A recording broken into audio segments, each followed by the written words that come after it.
Is May 19th, 2014. The time is 5:30 p.m. This is the meeting of the Paris City Council. I'm going to call the meeting to order. I would ask Reverend Price to please come and say the invocation, followed by the Pledge of Allegiance by Dr. Grossnickel. If I can ask everyone to please stand.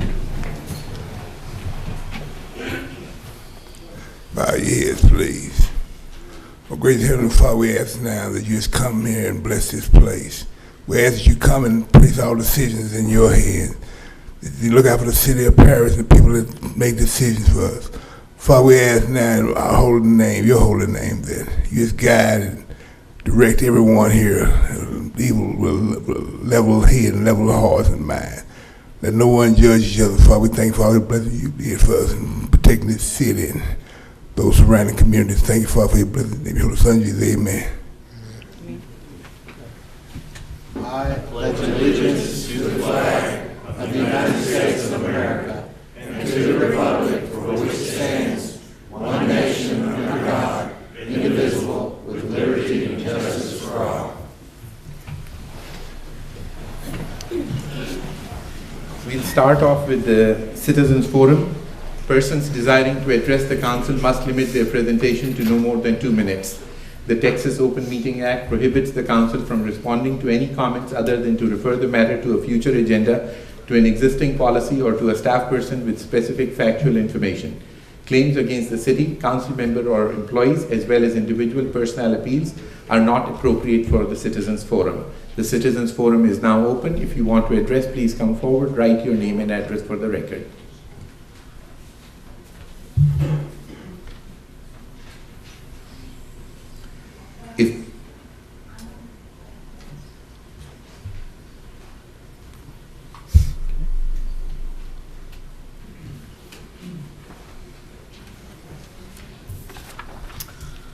I'm Virginia Allen and have lived at 1240 22nd Northeast since 1995. We have a huge problem regarding the runoff when it rains. Many people are having to buy flood insurance in order to keep their financial loans on property. We feel that the development of the piece of land, including the 1900 to 2200 block of the Northeast Loop 286 into a car dealership, will affect our already poor drainage. Most car dealerships have a lot of concrete. Since this is where the water runs from a large area of the Hillcrest addition and other areas of Paris, it ends up there. We feel that it will back up and compound our drainage problem in this area.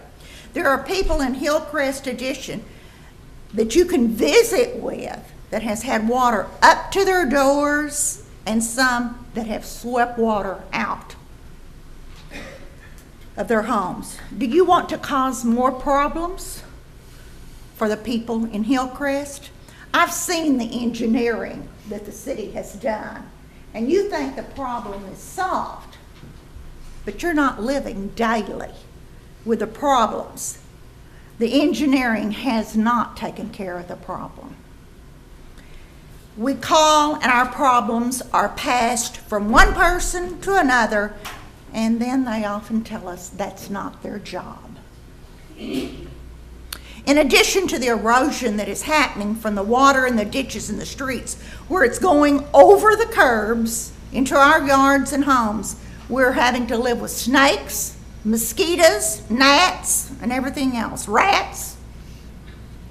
The water that is going down the street, many times it's water from curb to curb, is causing our roads to deteriorate, and as the asphalt loosens, it's washing away. In fact, last week I saw a car go down the street and hit a bump that had a blowout in our street. When you make one decision, there is usually other things that are affected. I'm asking you to listen to all the people, not just the elite group and those that have a financial interest. The drainage problem may seem small to you, but do you live with a drainage problem? Is your home located in this area? And if so, would you feel different? Do you know how many elderly people live in this area? Have you visited with the people that live in Hillcrest? to see what their concerns are? As counsel, I realize that you have to depend on experts, but could some of the experts be biased? I've seen this area off the loop look like a lake since I've lived here. How many of you have driven through Hillcrest when we have rains? Miss Or do, Allen. okay, or do you think that you know everything because you've lived here all your life?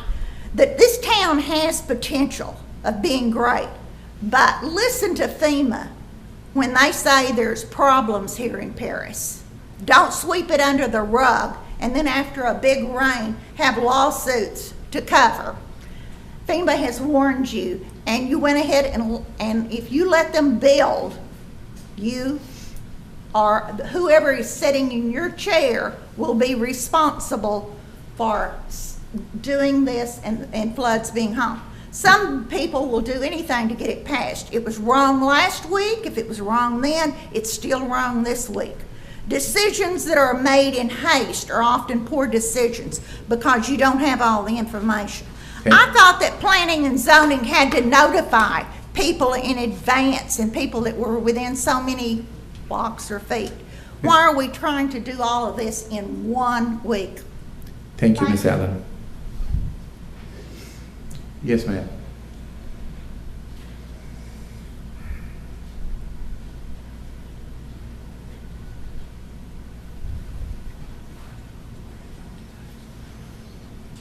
Sir, I am not just concerned. Ma'am, can you pull the mic to your... I am not just concerned for the Hillcrest edition. And if I can get your name and address, please, first. I'm Constance Robinson. I live on 1325 22nd Street Northeast. The city has had to come out and repair places in what drainage had been put in behind my house because I fell into a huge hole that was created because it was not done properly. Sir, I have lived there since 1976. We have a bunch of elderly people that live in this area. I am 83 years old. I don't have the funds to repair when my house floods again. And I cannot afford flood insurance. So I ask that you please reconsider putting that property into being that would create so much concrete. And sir, I am also concerned about the area there at Martin Luther King. Martin Luther King Drive has wonderful houses built in there for the people who live there. And that's much lower than our area or where he plans to build. So please investigate further. Thank you. Thank you very much. Yes, ma'am.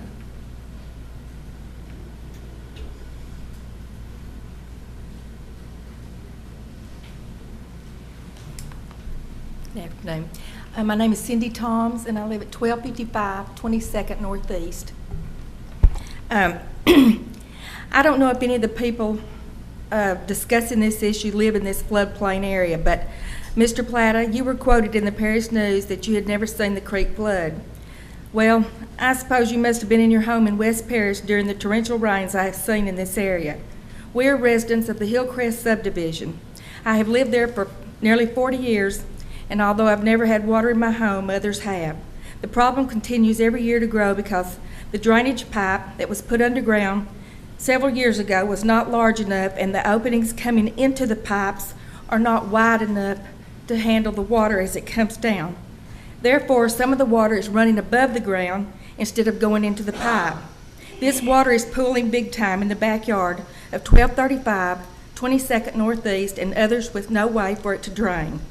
They have opened up 22nd Northeast on the south end and cleared the land, which is causing more water to come down the street and washing chunks of pavement away. It gets patched, but it's washed away at the next rain. The problem starts at the top of 22nd Northeast and continues to loop 286 to the property being discussed. I have requested Mr. Ranger come look at the problem, but as of today, it has been a week or so, and I haven't heard from him yet. The drainage ditches are so narrow and full of brush and foliage, they need to be dredged out and maintained regularly all the way to the spur that runs out behind Carpet World. Now talk is in the way that they want to build duplexes at the top of 22nd, that would be the south end at the top of the hill, and add a car dealership with other concrete at the bottom of the run, which is also asking for more trouble. Also, water from First Christian Church and the adjoining 13-acre vacant lot on 20th Northeast owned by Jerry Bob Stevens also runs down into this mixture. Believe me, I can tell you about the water, and it certainly is a big deal. Everyone wants progress, but to push this through with absolutely no consideration for all the people's homes in this area is asking for huge repercussions. I desperately urge you to table this matter. Progress with problems is not progress. There are also problems on Briarwood, Ridgeview, Ballard, and Durango. I personally feel that someone's blowing a lot of smoke somewhere just to try to make a deal. Thank you. Thank you.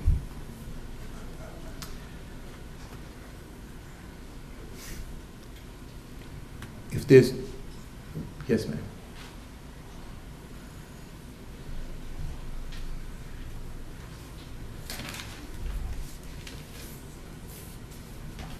I'm Sandra Hill, and I live on 22nd Street also.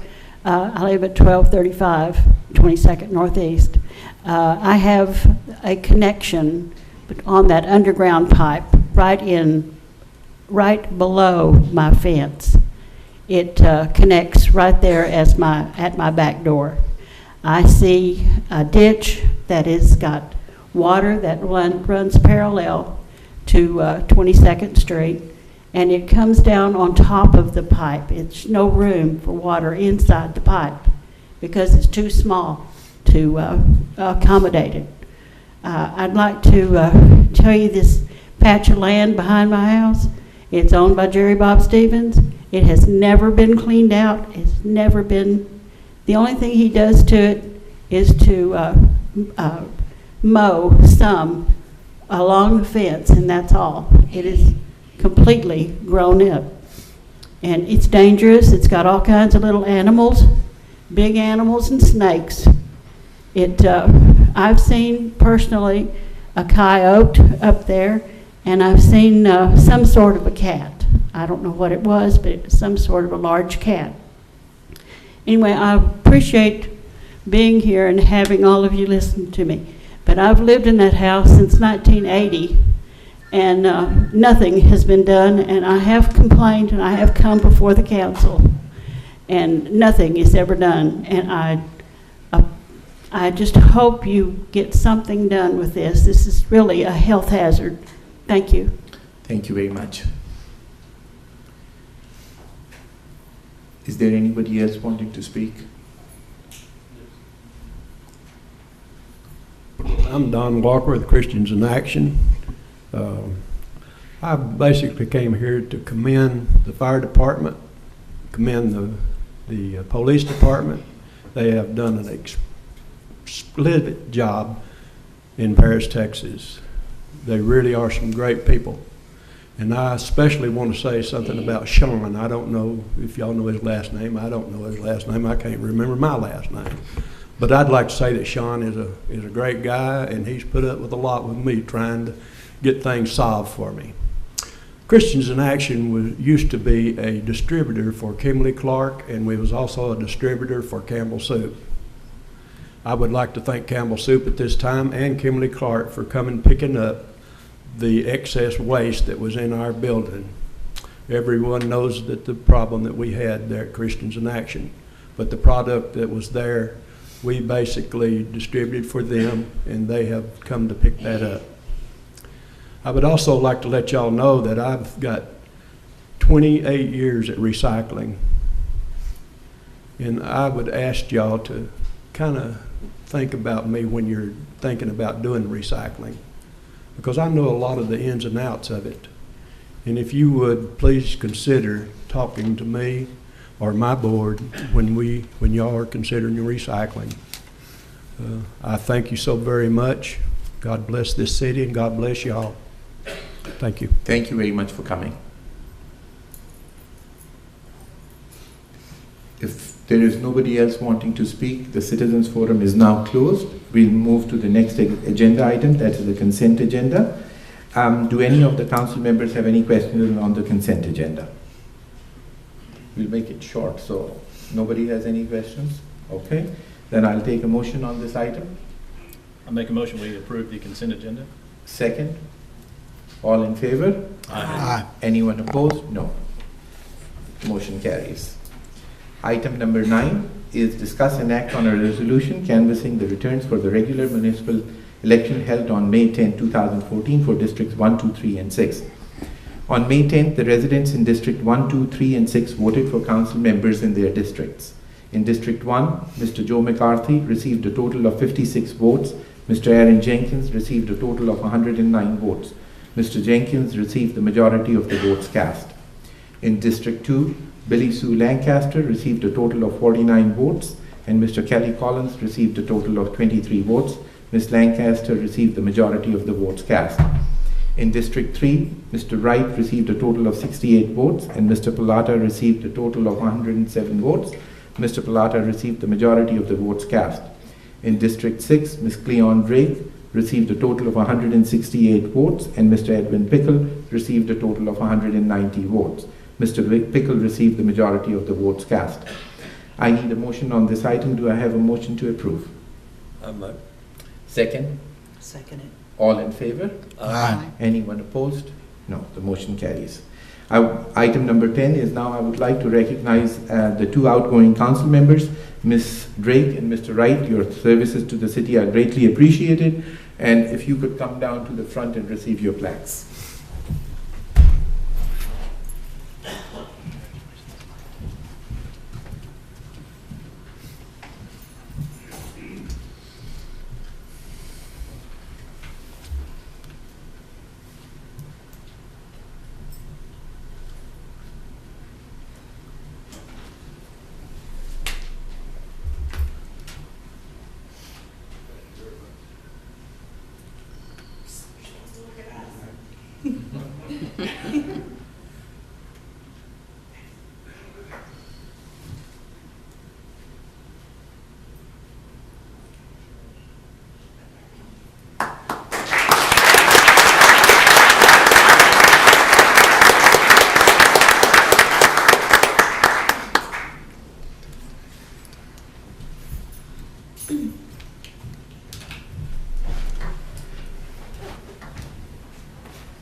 Item number 11 is issuance of certificate of election, administer statement of elected officer to council members, and administer oath of office to newly elected council members. Mr. Jenkins, Ms. Lancaster, Mr. Palata, and Mr. Pickle, if you would please meet the city's clerk in front, she will administer you the oath.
As a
Okay.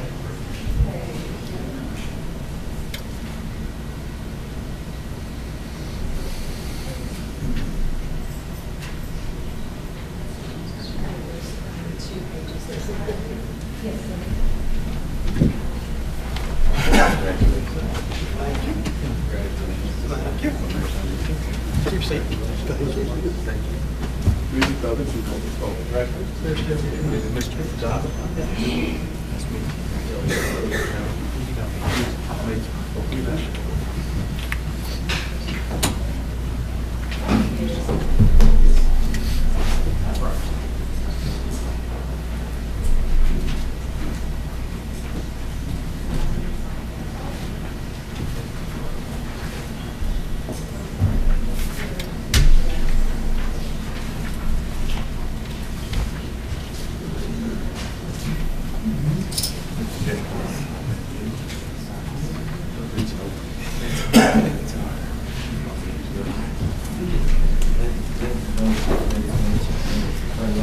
Congratulations to all the newly elected and the returning council members. Item number 12. Dr. Oshmi, can Yes. I read a statement first? May I? Sure. Thank you. First, I would like to thank the voters in District 6 for showing their confidence in me and the message I delivered throughout the election process. To quote the mayor, we had a great election. I want to congratulate all of those who were successful, and I want to appreciate the service of all those who did not succeed in the election. The beauty of elections is we have choices, and I think that is great for all of us. Secondly, I would like to express my appreciation to Mayor Hashmi for his tireless efforts in his role as mayor of the city of Paris during the past 3 years. Although we may disagree on many of the decisions made by Dr. Hashmi in the previous council, I commend him for initiating dialogue and discussion. I also feel that at times he was unjustly criticized and accused of actions which were not only false, but often unfairly prejudicial. Now, as we are about to move forward, I ask that we as councilmen, leaders in the community, and representatives of our respective districts make good decisions based upon the facts and directions presented to us by city staff and the citizens of Paris. That we treat each other with respect and civility. That we remain unified in our goal of making Paris, Texas the best place to live, not only in Texas, but in the entire United States. With that in mind, I ask each of you to demonstrate your support of that goal by supporting me in the nomination of Matt Frierson as the incoming mayor for the city of Paris. Thank you. Thank you, Mr. Pickle. I had not opened the floor for the nomination though, but anyway, I will open the floor in just a second. Thank you again for your comments. I will now open the floor for the nominations. What we will do is we'll take the nominations first, followed by, after all the nominations are in, I'll ask for a second, and after the second, we'll ask for the vote. So we have any nomination? I'd like to nominate Benny Plata. I would like to nominate Matt Frierson. Okay. Are there any further nominations? No. The nominations are now closed. I would like now, you have made the motion. Do I have a second for Mr. Plata? You nominated. You second, Mr. Plata? All in favor of Mr. Plata? You don't want to abstain or don't want to vote? I don't know. Okay. So you abstain? I abstain. Okay. All right. Mr. Pick- I nominate Matt Frierson for the position of mayor. Second. Second. All in favor? Aye. 4-3. So Mr. Frierson is the next Okay, on mayor. the last one, did everybody vote yes? On the last one, 3 of us voted yes, and Mr. Plata abstained. Okay, for mayor. Well, no, No, I for thought- mayor, for Matt. for mayor. For the mayor. Okay, but everyone not- was a 7-0? No. Sorry. The first time when Mr. Plata was nominated, 3 people Yes. voted yes, Mhm. and Mr. Plata abstained. Right. And the rest of them, I said, take it no, because Well, then did the three of y'all vote no or abstain? the 3 of us voted for Mr. Plata. I know. You're talking about Frierson. Well, it doesn't Or matter. if Mr. he abstained. Frierson? No, I opposed Mr. Frierson, so I said Okay. no. Okay.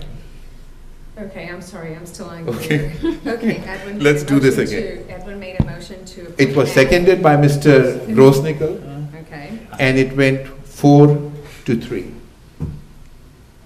With Mr. Palata, Mr. Grossnickel, Mr. Frierson, and Mr. Pickle voting for Mr. Frierson. Is it clear or not? no, sir, Okay, go ahead. sorry. It's 4-3. Yeah, 4-3. Okay. All right. Congratulations, Mr. Frierson. The seat is all yours. Thank you. Congratulations. Now we need to switch. Oh, okay. I want my chair.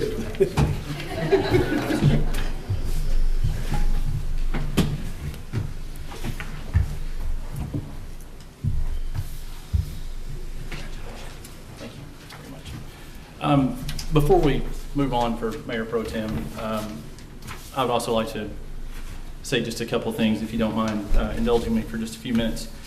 And by that, I mean a few seconds. I like a quick meeting as good as anybody. So first of all, I want to thank everyone for this opportunity. And it's really a big honor, and I'm very humbled by it. I'd like to say thank you, first of all, to the council for allowing me to hold this position, which I really appreciate and will never take for granted. The second thing, I'd like to thank my family for being here. They, for those of you that don't know, the council is a very prestigious and wonderful thing to be on, but it also comes with meetings and phone calls and dominates a lot of your conversation, and for them to put up with that and indulge me during this time, I really appreciate that. I can't say that enough. A few words to the council. Our decisions impact many lives, and we should never take those lightly. Moving forward, we as a council need to remember why we're here. The city charter states that our responsibilities are to manage the policies and procedures of the city. Moreover, we are here to make our city better tomorrow than it is today. For everyone, not just for a few, but for everyone. We're here to improve the quality of life, improve the economic condition of the city, to assist our staff in making Paris the destination that it should be. We're not politicians. We shouldn't be. We're simply stewards. And as mayor, the responsibility as stated in the city charter is to preside over the council meetings and be recognized as the head of the city for ceremonial purposes only, no more, no less. I want you all to know I take all these items to heart and hope that you will as well. I realize above all else, unless we all are together and succeed, none of us win. Paris doesn't move forward without the 7 of us, not just one. So I want to say thank you to everyone, and again, thank you for indulging me in that. So with that, we'll move forward with the election of Mayor Pro Tem. At this time, we'll open the floor for nominations. I want to nominate Richard Grossnickel. Okay, I have a nomination of Dr. Grossnickel. Any further nominations? Seeing none, okay. Can we do that by acclamation? I'll Do we make a actually need to second. vote? Okay. You're going to second? Okay. Yeah, I'll Thank you, Dr. Oshman. Okay. All in favor of Dr. Grossnickel? Aye. So moved. Here it is.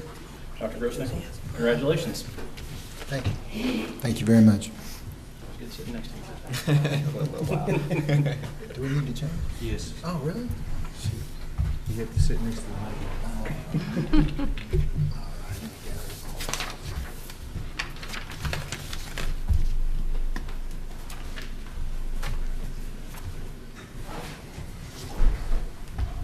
Congratulations.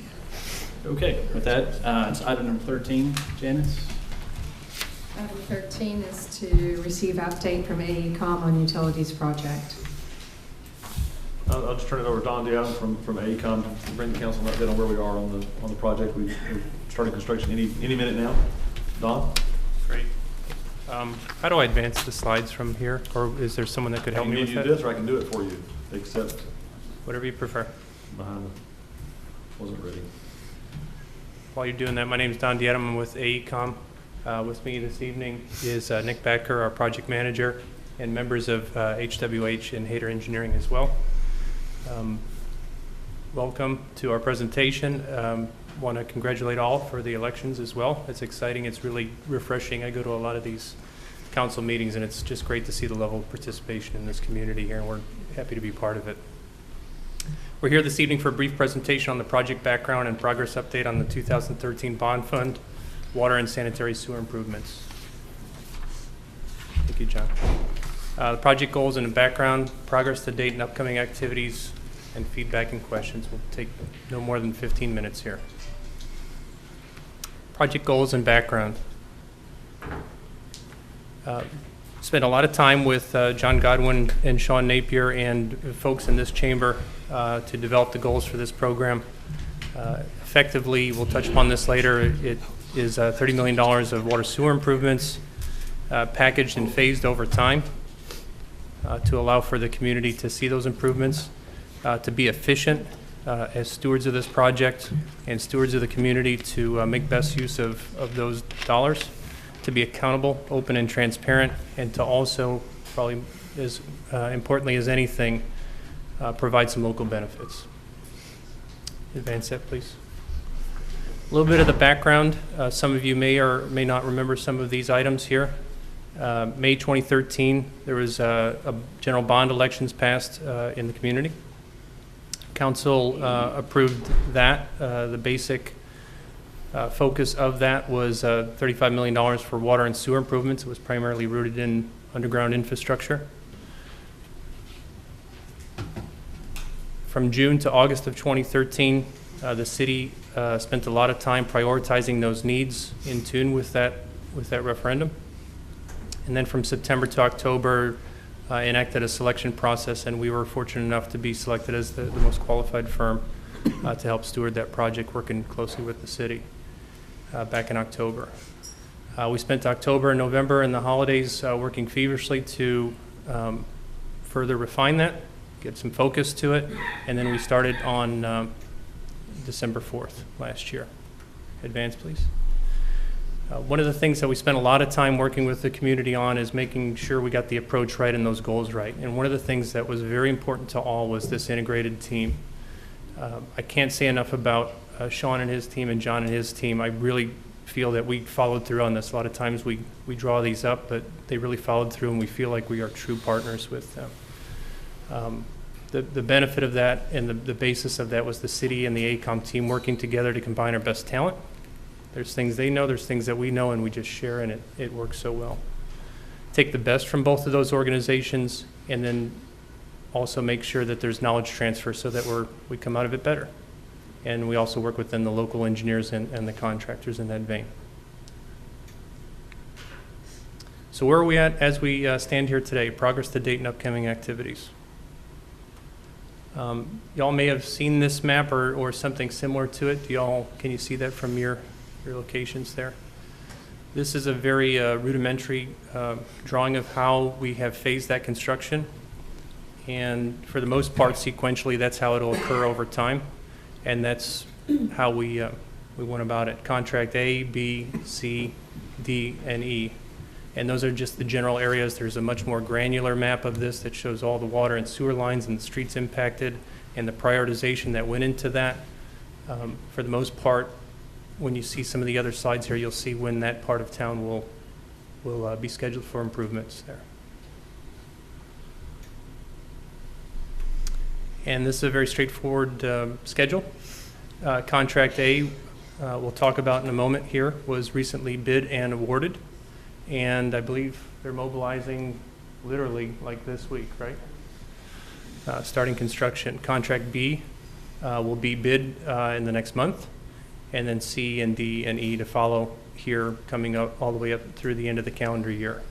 So you'll start to see that awarded, but the other takeaway from this is that construction is long, and you can see that this construction could go all the way out into 2016 as well. This is kind of a busy slide, but it gets into just how important it is with this interaction between us and the city.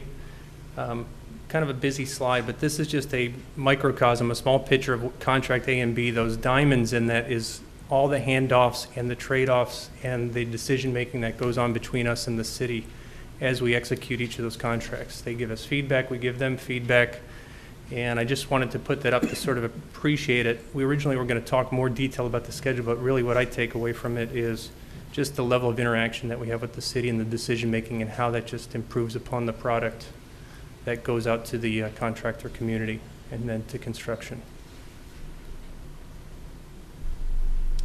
So Contract A, they are mobilizing as we speak. The accomplishments there is that was a fast-track schedule. That was 4.6 miles of waterline improvements in the southwest quadrant of town. The design was completed in 90 days, and in my business, that's very fast. A lot of proactive coordination between the city, AECOM, and other utilities and agencies, TxDOT, the railroad, and property owners. And it was awarded to Bray Construction, so local firm, and came in right on the money that we expected. So it was very, very successful first step. Notice to proceed was issued here today, and substantial completion is expected in January 2015. The other thing we'd like to mention is the importance of the outreach component of this. We really felt that we worked closely with the city into the contractor community, get them excited about this work coming up so that there is some competition, there is some good pricing out there, and enhance the interest in the bidding of the projects. We had a good showing on the first one. We expect even better showings because the next couple contracts get even a little bit bigger. The pre-bid meetings and all the other meetings there too. You're fine with that, and of course the council and public briefings this evening. Sorry about that, John. And a little bit more details on the goals. We feel we're on course, not only on schedule, but these goals are so important to us as well. The sewer improvements, the package phase contracts, breaking it into that, the phased delivery approach over time that also allows for the city's interaction so that we're not cramming a bunch of decisions in a short amount of time, the efficiency of delivering that, the lessons learned that we're benefiting from, and I think the city's benefiting from, the accountability. We keep that in our minds every day of being collaborative and transparent and open. And then the local benefits, even with some of our sub-consultant firms as well. We really feel that we're teaching them some new tricks, and they're probably teaching us a few new tricks as well. And that's really it. That's the team there. We're an experienced local team. That was the promise to you all when we competed for this project, and we'd be happy to open it up for a Q&A. Great. Questions? Feel free. Where do you want to start from there or here? You want me to start? If you have a question, please shoot right ahead. First of all, thank you so much for the presentation. I'm very happy that you're doing things on time, which was one of the things that I really was pushing for, and so that's very nice. I would like to, if you could go back to your slide, which C, D, and E. That one there? Yes. Yeah. Where do we stand with C, D, and E? I can see the time 2015 and 16, but have you started working on on contract C already? We have. So and how far down are you on it? We about 20-30%. Yeah. So what the order of events? So we do concept drawings, and then we do final drawings, which is kind of in that blue bar there. Yes. And so we've just done the concept drawings. So the concept drawings is kind of, we're going down the street, we're going to go on this side versus this side. And so we want to make sure that we get that nailed down with the city, because there's even not only public impacts, but operational impacts with the city. So we spent a lot of time with the city there, and then it goes to production in that other blue bar there. So that's kind of the point we're at right now, is we're going to really go to hard production on the drawings for C, and then it'll be bid. It's tough to tell from that, but this summer effective. Okay. Contract B, what estimate did you come up with for contract B? Contract B? Yeah, so relatively speaking, that's about 4 times the first contract. It's about so 8 to 9 million. Okay, and have you gotten anywhere with contract C on knowing how far you'll get with contract C, money-wise? Do we have that one defined? He's got the numbers. He's my crutch here on that. Come on up. Thanks.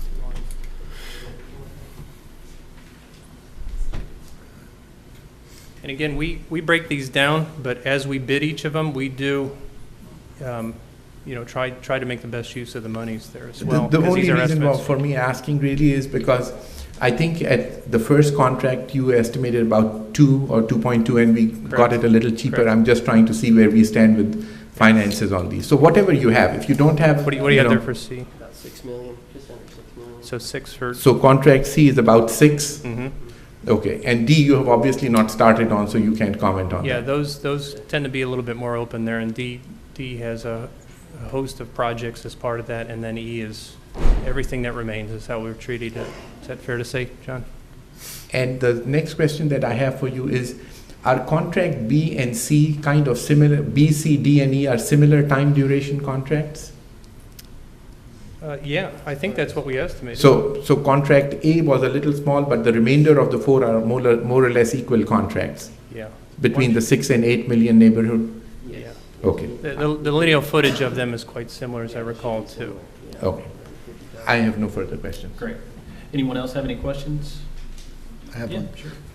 Where does the airport situation as far as running utilities out to the airport, that's not included in any of these 5 project bids, is it? Correct, that's a different engineer. We met with them last week before last, and that's a slower process because, of course, if you'll recall, the big thing there is where it can go, how big it can be, what can be built in phases. So that's the most recent thing they're working on is actual layout, what side of the road, and even in some cases which roads it will go down. So it's progressing well. It's a lot more focused than it was when we negotiated the contract originally. Do we think that $5 million will be paid for with the initial $35 million that was approved, or will that maybe fall into that $10 million remainder money? 2 answers. One is I don't think it'll be $5 million because of the way it's laying out. The size both for wastewater and for water. We'll have to build it in phases, and so we'll probably only build phase 1 or maybe 2 for each one. So we won't need the whole $5 million for a few years, depending on development at the airport or development between here and the airport. Short term, we'll use the $35 million, but we'll probably need to sell some bonds in 2016 because the idea is that this A through E, we will use up the entire 35. So we will need to sell additional bonds for the other work when it comes along. Okay, thank you. John, any other comments you wanted to make on the presentation? No, I don't think so, other than that, for what it's worth, it is a big, complicated project, and kind of like the mayor, I think, and maybe some of the rest of you, can they really do this? And AECOM and Hayter and HWH have done a really good job so far. So that's been a really pleasant, not surprise, but a pleasant thing that it hasn't gone haywire, and it can, and they're staying on it. We appreciate that. So, Okay. Can Great. I ask something? You bet. I'd like to ask, what are you going to do on the road repair when you tear up the roads to get to this? And I understand, I'm not asking, this is not a question about repair, putting in a new road. I'm asking, are you going to see to it that it's repaired where we don't have big bumps in the road or drops or anything? Can it be done real as best as it can be when you go repair that road? I'll answer that in 2 parts, and I may need John on the second part because this was discussed at some previous meetings. We will patch it to grade, and it will be, a true patch. You won't hopefully see any potholes or anything from that patch, but it is not a complete street overlay. And John, you may want to test our memory a little bit on this being discussed. I think even Dr. Hashmi was part of that conversation, that the spirit of the referendum was not a street improvement project, and I believe that came up as to what extent we would do those repairs. all right. One of the things we talked about here just a little bit, one meeting, and then I've also mentioned to you in some emails I've sent you, of course not the new council members, but one of the things we're talking about doing for contract B, which you'll be seeing July the 7th, is to include a bid alternate to do perhaps a little additional overlay, or a thin mix overlay, a type F, or I don't get into the details of that, but to do a little bit more than if there's funding available, if the council wishes to do that. So basically give you an option to do a little bit more or a little bit less with the roads besides just patching, because the best patch is still a patch. And that's always going to be a problem when you dig up that many roads. And one of the things you'll find too is contract A is not a big problem because we're not doing much work around existing roads. When you have a lot of service connections, you have not only the long line running down it, but you have over and over and over at every house, you have a sewer connection and a water connection. and so much of our water and sewer system is underneath the pavement, and so you just, this crazy, patchwork quilt. So that's an option that we're going to present to you, and you can choose it or not choose it at that point.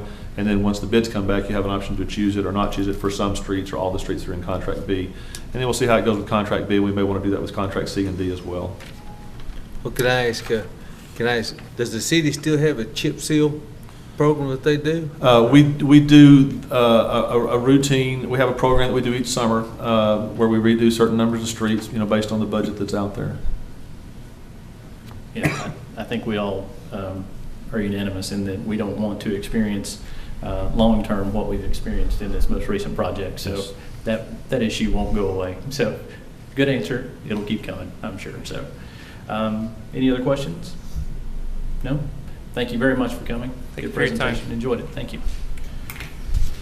Moving on to item 14. Janice? Discuss a joint use agreement with First United Methodist for a spray park and provide direction to staff. Mr. Godwin. And I'll be really quick on this probably. Just to bring, again, existing council members and new council members both up to date on this. This is not a city project. This is a project that the First Methodist Church is wanting to do. And this site here in this drawing, if you don't recognize it, is their current parking lot. And what they're proposing to do is landscape and repave their existing parking lot. And that's, of course, all of their business and their doings. But what they're proposing to do is take out 30 parking places on the west end of their parking lot and put in a more heavily landscaped area and a little spray park. And this is a little small spray park. It doesn't have slides and it doesn't have water shooting in the air or anything like that, but an attraction for the downtown to make that area more inviting for that whole block. And they have suggested that they want to make that a public park, not just something that just the people or the kids at the church can use, but to make it a public park. One of the things that we asked them to do, if we could have permission to put a bathroom out there. And those of you that have been around longer than me know that folks in downtown have been wanting a public restroom in downtown for, I guess, many, many years, and they've looked at different options for that. And so the Methodist Church at this point has been generally agreeable to us doing that, providing us a spot in there. And that makes the spray park a little more usable too, user-friendly, if kids can have a place to change or dry off or go to the bathroom when they're out playing in the water instead of in the water. So the notion there is that for the actual bathroom, well, so far, let me back up. So far, there is a contractor that's donating his services, an engineer is donating his services, and then what we would like to do, beginning after tonight, if you're okay with it, is we would begin trying to generate donations from the Downtown Association or from other interested parties that would pay for the bathroom. So we're not asking for the city to pay for the bathroom either. We're asking for people to donate to build a public restroom downtown. The only thing we would donate to that would be, it would become owned by the city. So we would take care of cleaning it and keeping it and maintaining it. And then we would also run the water and sewer to it, which is a very short distance, 30 feet from the sidewalk. It's not like we have to lay new sewer lines or water lines or anything like that. So just to do the utility work to connect the new bathroom to that. Beyond that, because it would be a park that would be open to the public, we would need to have the church dedicate a recreation easement, which is a little bit unusual. I don't know that you've probably done that here before, but it works just like a street easement or a sidewalk easement or a water easement or a sewer easement or other types of utility easements. It's a recreation easement, which means the church still owns the land underneath it. They still own the property. They still have to maintain the park. They still have to fix the spray heads if they break or so forth and so on. It's their park, but the public has an easement. The city has an easement, and therefore it can be used for recreation purposes. And in that way, we can share in the responsibility for that, and they pay for the park, and we use it. There are, the next couple of steps here, and it gave you a list of like 38 or 40 kind of points that we've discussed amongst ourselves over the last couple of months. And I don't want to go through all of those. I know you all know how to read, but those are kind of the big ones. And we just want to check in here at this point. The church has been actively fundraising for this and some other projects that they're doing as well that are not related to this. And they've done quite well with fundraising so far, is my understanding. And they're talking about constructing this as soon as this calendar year. And we think this would be a real big boon to the city. And from our perspective, just as the city organization, we would be able to have a public spray park open to the public during reasonable hours of operation. And we would have an opportunity to put in a public restroom, again, assuming that we were able to get the donations that we think we can towards construction. So any questions you have or concerns you have, or if you say, oh, no, we don't want to do this, or if you're okay with us proceeding, I'm hoping that's the case. We're just kind of, at this point, just getting a check back from you to see if we're on the right track, or if you're okay with where we're going. Well, I think my main concerns were, the restroom cost, but you've obviously addressed that. Do you know what the entire scope of the project cost is at this point? Any idea? It's in the hundreds of thousands of dollars, and that's still fairly a rough estimate, right, because they're getting a lot of donations as well. They're getting a lot of in-kind services, for example, from engineers and from others too.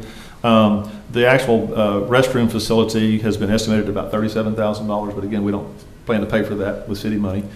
We plan to get that donated or not build it. And that hasn't been finally approved by the church either. That's just something we've discussed so far, and they're looking for us to commit to raising the funds for that purpose. Okay. And then will Kent come back with a formalized? Right. This list would be turned into an actual joint use agreement. And also, of course, it would be referenced in the actual the platting process. That's when you plat easements, the utility easements, the recreation easement would also all be part of the plat. Okay. Anyone else have questions? Yes, Mr. Jenkins. So they're opening it up for the public and everything. So will they be bringing slides in, or? No, it's just a splash park. So it's like the kind you walk through and you play through, and the kids. It's pretty small, and because it's a limited area. If you picture that when you drive by, it's just the west third of that parking lot, which it seems kind of big when it's sitting there empty, but when you start putting stuff on it, it gets pretty small pretty fast. So it's going to be for smaller kids, just to play. If you've got the 3-year-olds and the 5-year-olds that are just going to want to play and splash in there. Okay. Dr. Hashmi? Couple of questions. My first question is, I'm all for the project. I think it's a great project. Who is going to be the owner of the bathroom? The owner of the bathroom will be the city. The church will retain ownership of the land, so we'll have to have a utility easement to use it and to get to it. But we'll own the building, and we'll be responsible for maintaining it. Okay. And liability associated with it will be city's liability? For the bathroom, correct. That would be covered with our TML insurance. Okay. The second question that I have is a little different, and that is, I think it's a great project, but it's a huge parking lot right now where there are a lot of cars which are parked. What is the alternative? What is going to happen to the parking now? They have 3 different things they're looking at as far as parking. One is they have an agreement with the bank there across the street on the north side, and they've already started parking over there. They've also talked to us and to TxDOT about, if you'll recall, there is a lane on the south side. It's a driving lane on the south side of the church, part of Clarksville. We've talked about converting that to parallel parking, and that could actually generate between 16 and 23 replacement parking spaces if that were converted to parking. Because that lane, it's a 4th lane, and a lot of people don't even notice it's there. It comes out of the church and goes back into the church. So the only reason it's there is to serve the church. And the church at this point seems to think it would be better used for them for parking instead of for driving. Plus, that way people don't have to cross the street. They've also looked at acquiring some land for an additional parking lot, and I don't know what the status of that is, but they are looking at parking, and they think they can recoup all of those 30 lost parking spaces. Okay, so they'll be still in compliance with whatever requirements are? Yes, sir. Okay, that's all I have. Anyone else? Sue? What consideration has been made towards security? The restrooms, the plan is to have those locked. They'll automatically lock at a certain time of the day. The parking lot will have, I don't remember off the top of my head now, but a lot more lights than it has now, so that it will be lit at all times. And then we'll also have people that will check on the restrooms. Our parks folks, unfortunately, will have to add that to their list of things to do, to empty trash cans and make sure that the bathrooms are clean. They're also being constructed on purpose, partly to save money, but also it's a single 2-holder, if you will, with no partitions, no extra things. So there's no closets, there's nothing anybody can hide in, nobody can get behind anything. Very small, again, for 2 reasons: to keep it cheap and to keep it secure as possible. Right. I actually have one more question. ADA compliant, I take it? Yes, we have got the minimum requirement for ADA compliance. Anyone else? Okay, great. Right, so we're good. Yeah. All right, great. Thank you very much. Consensus to move forward. Great. It's an exciting thing. It's one of the things I know we talked about, 2 years ago, was doing stuff with churches and organizations. This is an example of all of us working together to improve the community. So I think it'll be good for everybody. So looking forward to it. Okay, great. Next item, John, I have a question. For future items, do we have a spot on here for that? Can we, next item listed as adjournment, so. I mean, if you have an announcement, you can make an announcement, quickly. Now, which reminds me, and maybe this is what you're going to say, we will not be meeting, because I don't know who's seen my emails yet. We will not be meeting Wednesday. The item that was discussed by Planning and Zoning Commission today was tabled when they met today to June the 2nd. And so we don't need to meet this Wednesday because there will be nothing for you to meet about. So I don't think that was what you were going to talk about earlier. That was one item, yes. A couple other housekeeping items as we move forward, because we do have new council members. We'll be working to schedule budget and strategic planning workshops during the summer. When Mr. Godwin was hired, one of the things that was very important to the council at that time was that we develop a written plan that we actually used and followed through with. And I think this is a really good opportunity to have John introduce that to the new members of the council, find the status of events as they stand now and what we can reasonably expect to accomplish within the next year. The second thing I'd like to ask everyone in attendance is that please remember that the volunteer positions on the boards are still open. Janice, I believe they have until May 30th to apply. So plenty of opportunity to serve your community. Please do not forget about that.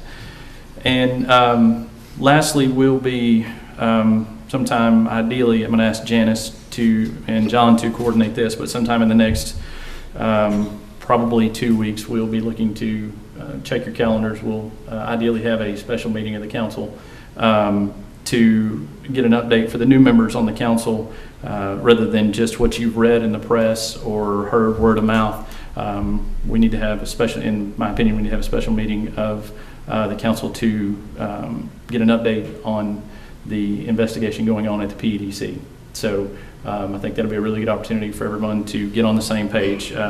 Public money's being spent, and that'll be a good opportunity for us to all come together as one and understand what is going on at this time. So with that, item 15. We stole it. Get a second? Second. All right, all in favor? Aye.